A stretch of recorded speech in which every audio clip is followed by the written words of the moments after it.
It's a listed Betway Algoa Cup race day, one of the highlights of the Eastern Cape racing calendar, and we are really looking forward to it on Friday. I'm joining GREEFF ahead of racing in the Eastern Cape to hear more about the Halo Stables runners. Grey Warrior will be first out in race one. Now, Alan, unfortunately, he was scratched last time out, but I remember chatting to you prior to that race, and you had been expecting improvement with the blinkers. Yeah, I did expect a little bit of an improvement, Nate, and we've left the blinkers on. And hopefully, we can run a better race, brought him back in trip as well.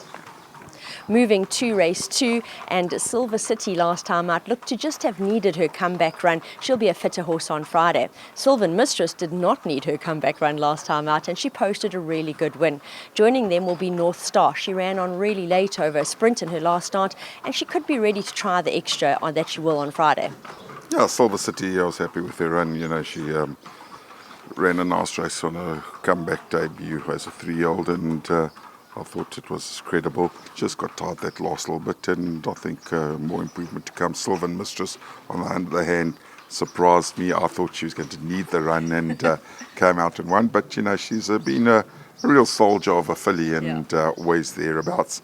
North Star ran on really well last time and is trying a little bit further than the sprints, the 1400. But I think, she's got the credibility to go a bit further, and hopefully she can steer it out, competitive field, but if I had to choose, I think Silver City would be at the top of my list. Moving on to race three, Lotus Silk is next up. Now, it's a lot to say, and maybe a little bit harsh on her, that in her 2 runs she's disappointed favourite followers because she has finished second.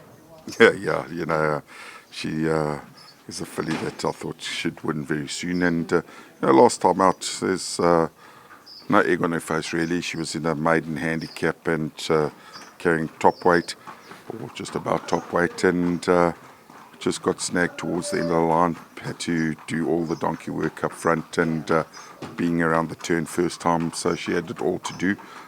She's a nice filly, and hopefully she can make amends come Friday.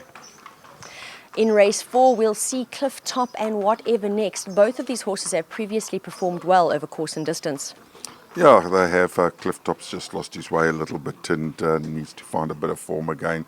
I must say, I think the handicap has been a little bit tardy in dropping him, but he is a horse that's won a lot of races, and maybe they're just a bit spooked. Whatever Next has been dropping all the way down, and he hasn't got too many races left in him, I don't think, but hopefully we can get him to drop it. He can have one more crack at winning a race type of thing, but he's been a real soldier, and he's run against these horses before, and he's got a low weight this time.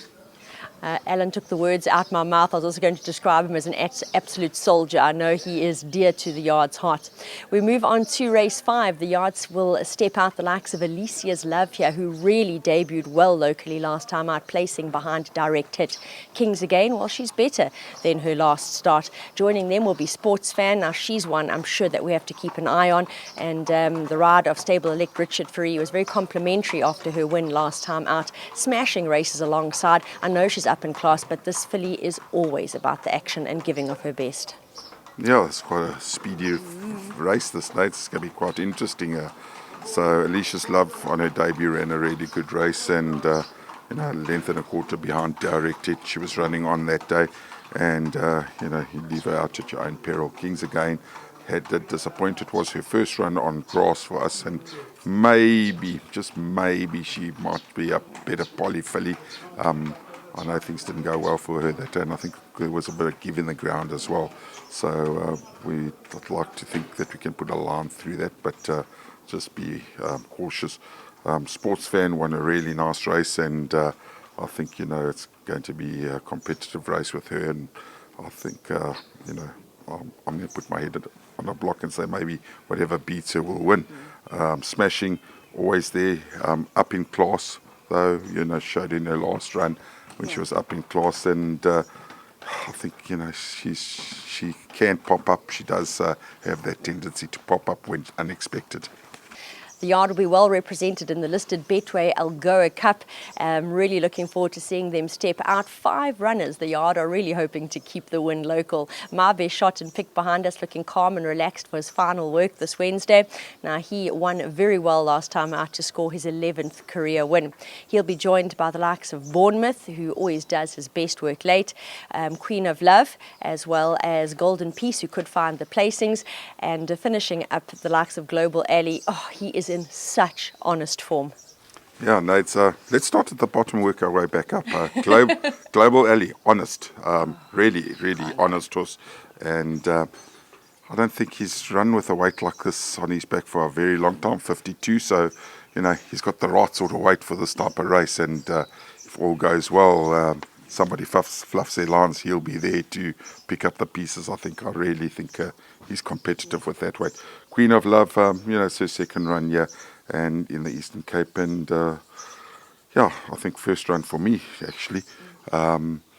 She came down to the Eastern Cape, ran 4 lengths behind Epic Leros, got a low weight on her, quite highly rated. And, if she can pick up some pieces and just improve a little bit more, could be in the money. Golden Peace, he fluffed his last 2 lines when, winning 3 on a trot. And, horse might go off form, but they never lose their ability. So, if he just needs to come back on the right day.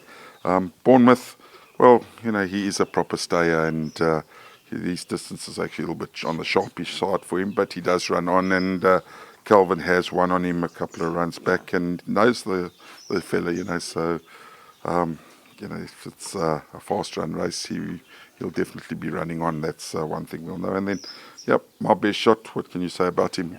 He's the darling of the Eastern Cape as far as the horses go. I've got a huge following, and has done nothing wrong. Now he's got a big weight, and hopefully he can do us proud. He's getting loves in the background there from his groom, Asitandile. The yard will close in race 8 with Golden Grey. Now, last time out, he cost himself by over racing, and he can do better. Yeah, he did cost himself last time over racing, and he's a little horse, and he tries to be as consistent as he can. And I must admit, we all joke about him, but by his last run, he's really been consistent. You wouldn't expect him to be as consistent as he is. He's a little insignificant fella that goes about his business quietly, and hopefully, he just bounce back to his old form and run a good race. There's no reason why he shouldn't. And as long as the pace is on, he can settle. I'm sure he'll run on. It's a big day. We're going to ask for a little bit extra information. Alan, if I have to ask you for 2 of what you feel are your highlight runners on the card, who are you going to pick out for us? Oh, Nate, so I've got to, stick out with my best shot, Algoa Cup. I mean, I would be silly if I didn't tip him. Maybe Sports Fan, and I'll go one better and say that, don't leave out Lotus Silk. She's knocking on the door. It's not often you get more than you ask for, so big thanks to Alan, and we are really looking forward to our race day on Friday.